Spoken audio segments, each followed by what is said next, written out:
2 weeks ago, I watched on YouTube a lecture from MIT for free. The same lecture that would have cost X thousands of dollars, right? So I think when the dust settles, higher education is going to be revealed for the luxury brand that it truly is. And when you take away all of the stuff that has nothing to do with learning or connecting, you're going to be left with a breathtakingly overpriced product.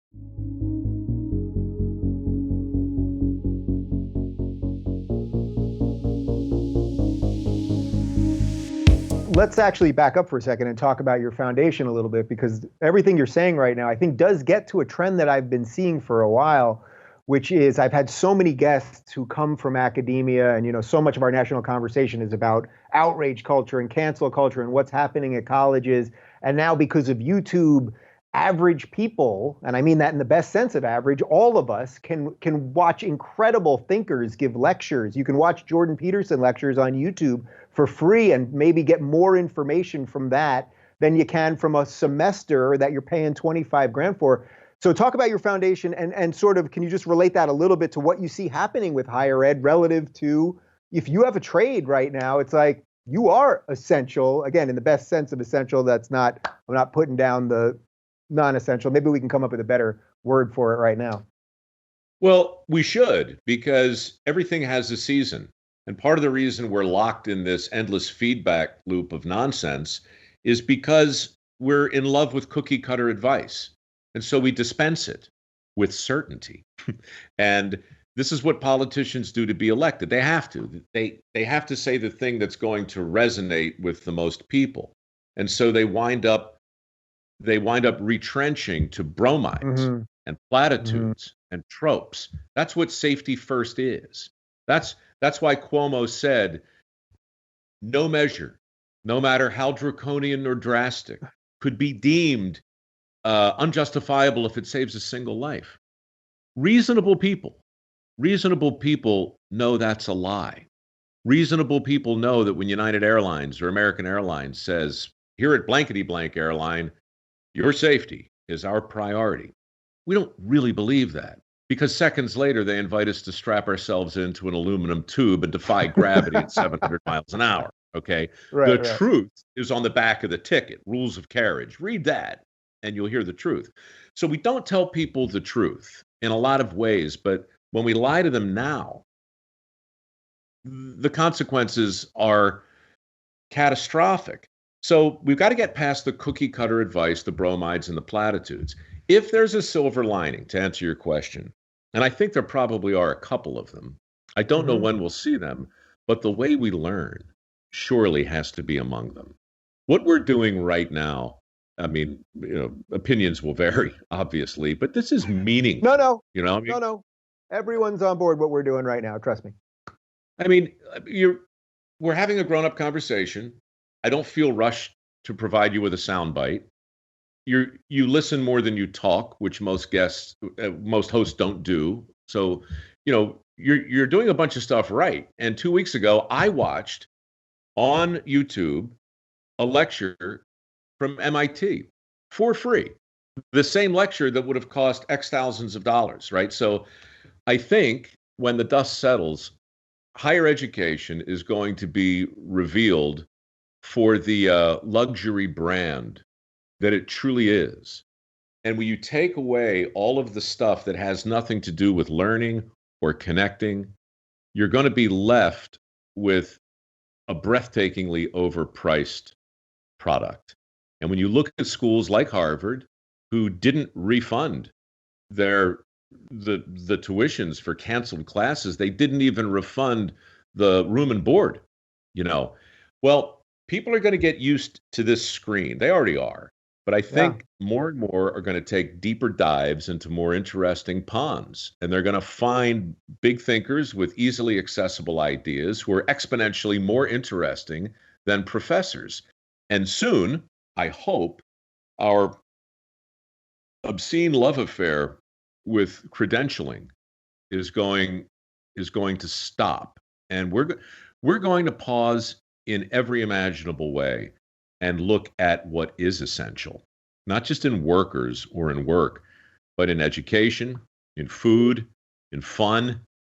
Everything is going to be forced through a different filter. And I wish I were smarter to say specifically, how that's going to come out. But you never get to see how the sausage is truly made, in our industry really, or in any, until the dust settles. So we've got to get through it. But I don't know that we're going to recognize the airline industry. I don't know that we're going to recognize higher education. I don't know that we're going to recognize exercise. Everything is going to change. Some things for the better, some things not. But that level of uncertainty through all of it is the reason why everybody's walking around like an extra in The Walking Dead right now, waiting for clarity. Yeah. So even though we maybe didn't want this, I'm pretty sure nobody wanted this to happen, but to all of your points that lead to the silver lining of this, do you think that in a weird way this was almost necessary to get, like, it almost feels like the old world was just sort of caught in some weird, I guess, the frog in the pot kind of thing, like our institutions were not working properly. We know how much money we were sending kids out into the real world with debt, that the jobs weren't quite there, that if anything, maybe this toppled enough of the just the grunge and grit that was on the machine. Maybe it chipped off enough that we can start building some new stuff. So that's actually good. I think so. Look, I liken it to, every major transformative moment in your own life was probably preceded by something akin to a splat. Sometimes things have to go splat, sometimes in little ways, sometimes in big ways. This is a biggie. This is the biggest thing I've ever lived through in terms of a transformational event. And so I don't know how it's going to shake out, but yeah, the machine just got shook. Something grabbed us by the lapels with big muscular hands and shook. Really, it's still shaking us. And we're trying to make sense of the shaking while our glasses are flying off of our head and the change is coming out of our butt. We're still being shook. But here's the thing. I mentioned this, I think, to Glenn Beck the other day. The thing nobody is thinking about with regard to a premature opening versus an unnecessary sequestration is what happened to the Brits in 1939, right? Hitler dropped a lot of bombs on London every day, day after day, day after day after day. For weeks, they stayed hunkered in the bunker, in the air raid shelters. And then about 3 weeks into it, they started venturing out. Bombs were still falling, right? Started opening shops. The bombs were still falling. They opened the schools. The bombs were still falling. They were cleaning up. Now, I'm not saying for a second that we ought to do anything premature. But I'm saying that no matter what we do first is going to feel premature. Doesn't matter what it is. It's going to feel reckless. It has to, by definition. But the thing is, what really drove the Brits out of their bunkers? I wasn't there. I don't really know. But from what I've read, my sense of it is they got bored. They got bored of being terrorized. And they just said, no.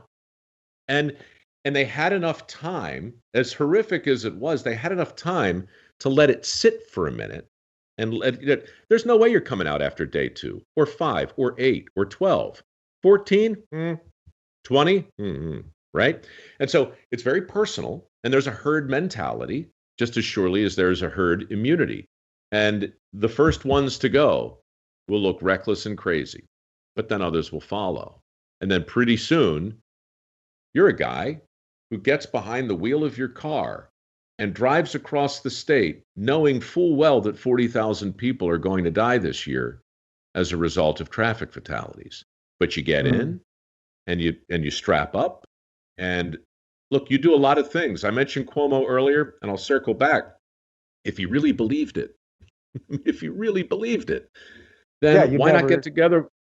Just get together with the governors and say, look, we're lowering the speed limits to 20. We're all wearing helmets, and we're outlawing left turns. You could save 40,000 lives this year, but you won't do that because we have baked the risk into our lives.